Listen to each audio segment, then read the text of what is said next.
అంటే నిన్న 20 పేపర్లో చూసిన కోడూరు ఎమ్మెల్యే ఆరవ శ్రీధర్, అదే మనిషేనా అసలు ఇది ఎమ్మెల్యేనా అని అనిపిస్తుంది నాకు. అసలు ఈ అరవ శ్రీధర్ అనేవాడు ప్రభుత్వ ఉద్యోగి అయిన ఒక అమ్మాయిని భయపెట్టి బెదిరించి రేపు చేసి హెరాస్ చేసి స్వయంగా ఆ అమ్మాయి తనకు జరిగిన అన్యాయాన్ని కూడా ఏకంగా సాక్ష్యాలు ఆధారాలతో సహా బయట పెట్టింది. ఆముదాల వలస ఎమ్మెల్యే ఇంకోడు కూన రవికుమార్. ఈయన గారి వేధింపులు భరించలేక గవర్నమెంట్ స్కూల్ ప్రిన్సిపల్ ఆత్మహత్యా యత్నం చేసుకుంటే ఇప్పటి వరకు చర్యలు లేవు. సతివీడు ఎమ్మెల్యే కోనేటి ఆదిమూలం ఒక మహిళను బలాత్కారం చేసిన చివరికి ఆ అధికారిని ఉపయోగించి ఆ కేసునే క్లోజ్ చేయించుకుంటారు. అది ఎంత దారుణంగా జరుగుతుందనంటే ఇంకొకడు మంత్రి సంధ్యారాణి పిఏ ఇంకొకడు తనను లైంగికంగా వేధిస్తున్నాడని మరొక ప్రభుత్వ ఉద్యోగి అయిన మహిళ ఫిర్యాదు చేస్తే అతన్ని వదిలేసి ఫిర్యాదు చేసిన ఆయమను జైల్లో పెడతారు. ఆయమ మీద కేసు. ఇంకోడు గుంటూరు ఈస్ట్ ఎమ్మెల్యే నజీర్ ఇంకోడు. ఈ మనిషి అశ్లీల వీడియోలు కూడా ఆయనతో మాట్లాడుతున్నాడు, ఈడు అశ్లీల వీడియోలు చూస్తూ ఉన్నాడు, ఈడు అశ్లీలంగా చేస్తూ. అసలు వీళ్ళు ఎవడు అసలు ఏ ప్రపంచంలో ఉన్న. ఇంకోడు మంత్రి వాసంశెట్టి సుభాష్ ఇంకొకడు. ఏకంగా అశ్లీల డ్యాన్సులు చేస్తూ ఏకంగా చిందులేస్తానంటారు. అశ్లీల డ్యాన్సులు చేస్తూ ఏకంగా స్టేజ్ ఎక్కి చిందులేస్తాడు మంత్రి. అసలు నాకు ఆశ్చర్యంగా ఉంది. అసలు జంగల్ రాజ్యం అని అంటే ఇంకా వేరే పేరు ఏమైనా ఉంటుందా ఈ ప్రభుత్వంలో జరుగుతూ ఉన్న పనులకు? అసలు ఈ స్టేజ్లోకి ఒక ప్రభుత్వం పోవడం ఏంది? దగ్గరుండి ఇట్లా టోళ్ళని తీసుకొని పోయి ఇన్సిడెంట్ జరిగితే భయము భక్తి లేకపోకుండా మరుసటి రోజు జైల్లో పెట్టాల్సిన వాళ్ళందరినీ జైలు అనేది ఎలా ఉంటుందో చూపించాల్సింది పోయి, ఇలాంటిది ఏదైనా చేయాలంటే బొల్లులో భయం అనేది ఎలా ఉంటుందో చూపించాల్సింది పోయి వీళ్ళందరినీ ప్రోత్సహిస్తాడు ఎవడు? వీళ్ళందరినీ ప్రోత్సహిస్తూ ఉండేది వీళ్ళు. సాక్షాత్తు దగ్గరుండి చంద్రబాబు నాయుడు, ఆయన కొడుకు, ఆయన ప్రభుత్వం. నిజంగా ఇలాంటి పాలనలో మనం ఉన్నాము, ఇలాంటి రాష్ట్రంలో మనం ఉన్నాము అని నిజంగా జంగల్ రాజ్యం అని అంటే ఇదే. విచ్చలవిడి అవినీతి కనిపిస్తూ ఉంది. ఎమ్మెల్యేల దగ్గర నుంచి మంత్రుల దగ్గర నుంచి విచ్చలవిడితనం కనిపిస్తూ ఉంది.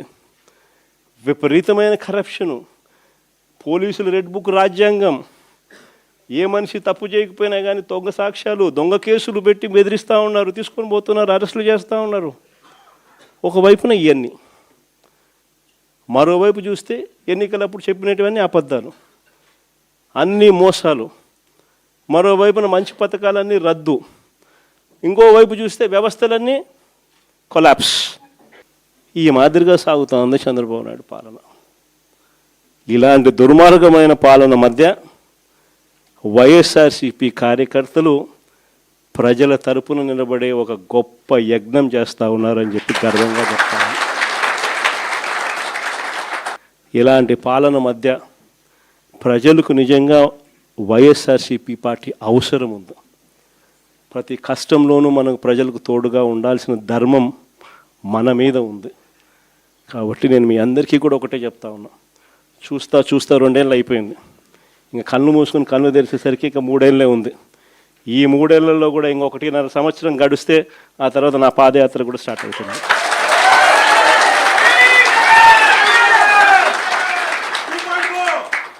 ఒకసారి నా పాదయాత్ర కూడా స్టార్ట్ అయిందంటే ఆ తర్వాత మరో 1.5 సంవత్సరం పూర్తిగా ఇంకా ప్రజల్లోనే దాదాపుగా 150 నియోజకవర్గాల పైచిలకే తిరుగుతాం, ప్రజల్లోనే ఉంటాం.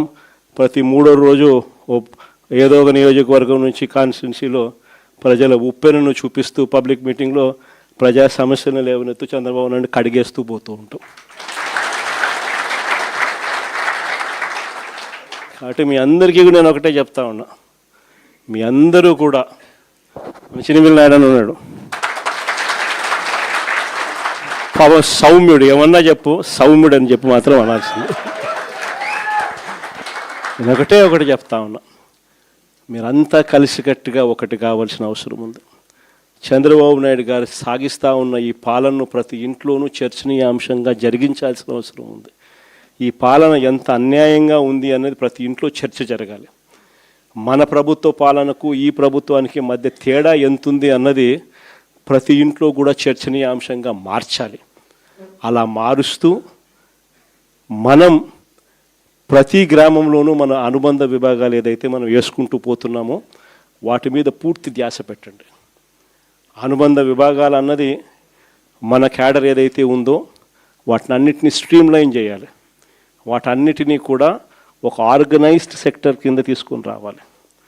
తీసుకొని వచ్చి ప్రతి ఇంట్లోనూ ఈ చర్చనీయాంశం అయ్యేట్టుగా ఈ కార్యక్రమాలన్నీ చేస్తూ చంద్రబాబు నాయుడు గారు చేస్తూ ఉన్న అన్యాయాలకు ప్రజలకు తోడుగా నిలబడే కార్యక్రమం మనం చేయాల్సింది. ఇది మనం చేద్దాం. నేను మీకు హామీ ఇస్తా ఉన్నా, జగన్ 2.0లో మాత్రం ఖచ్చితంగా మీ అందరికీ నేను హామీ ఇస్తా ఉన్నా, కార్యకర్తలదే ప్రథమ స్థానం అవుతుంది. కార్యకర్తల ద్వారానే ప్రజలకు చంద్రబాబు నాయుడుకు మన పాలనకు మధ్య తేడా చూపిస్తూ మంచి జరిగించే కార్యక్రమం కూడా జరుగుతుంది. మంచి చేయాలి అని చెప్పి ఒక నాయకుడిగా తపన ఉన్నప్పుడు పాలన ఎలా ఉంటుంది అన్నదానికి నిదర్శనం మన పాలన అయితే, పాలకుడు అనేవాడు అధ్వానంగా ఉంటే చెయ్యాలనే చిత్తశుద్ధి లేకపోతే పాలన ఎలా ఉంటుంది అన్నదానికి చంద్రబాబు నాయుడు గారి పాలన అద్దం పడుతుంది. భీమవరం నియోజకవర్గం నుంచి వచ్చిన ముఖ్యమైన పార్టీ నాయకులకు, కార్యకర్తలకు మీ అందరికీ కూడా మనస్ఫూర్తిగా పేరు పేరున నమస్కారాలు తెలియజేసుకుంటున్నాను. ఈరోజు మనమంతా కూడా దాదాపుగా 2 సంవత్సరాలు చంద్రబాబు నాయుడు గారు ప్రభుత్వం వచ్చి 2 సంవత్సరాలు అయిపోవస్తూ ఉంది. ఇక మరో 3 సంవత్సరాల్లో మాత్రమే మిగిలి ఉన్న పరిస్థితులు కనిపిస్తూ ఉన్నాయి. ఈ 2 సంవత్సరాలలో చంద్రబాబు నాయుడు గారి వల్ల ప్రజలకు కానీ, అక్క చెల్లెమ్మలకు కానీ, మరీ ముఖ్యంగా ప్రజల్లో ఉన్న అక్క చెల్లెమ్మలకు కానీ, ప్రజల్లో భాగంగా ఉన్న రైతన్నలకు కానీ, ప్రజల్లో భాగంగా ఉన్న మరీ ముఖ్యంగా యువతకు కానీ, ఏ ఒక్క సెక్షన్కైనా కూడా కనీసం ఒక్క మంచన్నా జరిగిందా అని చెప్పి నేను అడుగుతా ఉన్నాను ఈరోజు. ఎందుకనంటే చంద్రబాబు నాయుడు గారు అధికారంలోకి వచ్చిన తర్వాత జరిగింది ఏమిటి అని చెప్పి ఒక్కసారి మనం వెనక్కి వెళ్ళి బేరీజు వేసుకుంటే జరిగింది ఏమిటి అని అంటే, ఇంతకుముందు మన ప్రభుత్వంలో ఉన్న పథకాలన్నీ కూడా రద్దయిపోయిన పరిస్థితి ఈరోజు కనిపిస్తూ ఉంది. ఇంతకుముందు ఒక మాట అంటే ఒక మాట మీద నిలబడే నాయకత్వం ఉండేది. ఒక మేనిఫెస్టో అంటే ఒక మేనిఫెస్టోలో చెప్పింది అది ఒక భగవద్గీతగా భావించి, ఒక బైబిల్గా భావించి, ఒక ఖురాన్గా భావించి చెప్పిన ప్రతి మాట కూడా ప్రజలకు మనం మాటిచ్చాం, ఖచ్చితంగా చేయాల్సిన ధర్మం మన మీద ఉంది అని చెప్పి భావించే ఒక నాయకత్వం ఉండేది. ఒక మాట, ఒక పాలకుడు నోట్లో నుంచి ఒక మాట వస్తే ఆ మాట ఖచ్చితంగా నిలబెట్టుకోవాలని తపన, తాపత్రయం పాలనలో కనిపించేది. అలాంటి మన పాలన నుంచి క్రమం తప్పకుండా ప్రతి నెల కోవిడ్ లాంటి సమస్యలు ఎన్ని ఎదురైనా కూడా ఏ రోజు కూడా మనం మన సమస్యలను చెప్పి ప్రజలకు ఇది ఎగరగొట్టాలని చెప్పి ఏ రోజు ఆలోచన జరగల మన ప్రభుత్వ హయాంలో. ప్రతి హామీని కూడా ప్రభుత్వంగా మనకున్న సమస్యల కన్నా కూడా ప్రజలకు చేయాల్సిన మంచి ఇంకా చాలా అవసరము.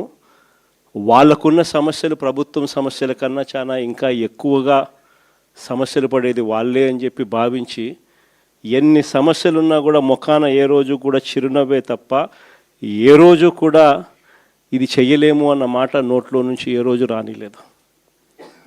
చిక్కటి చిరునవ్వుతోనే ఎన్ని సమస్యలున్నా కూడా ప్రజలకు చెప్పిన ప్రతి మాట కూడా చేయగలిగాము అని చెప్పి కూడా ఈరోజు కూడా సగర్వంగా తలెత్తుకుని చెప్పుకునే ప్రభుత్వం మనది.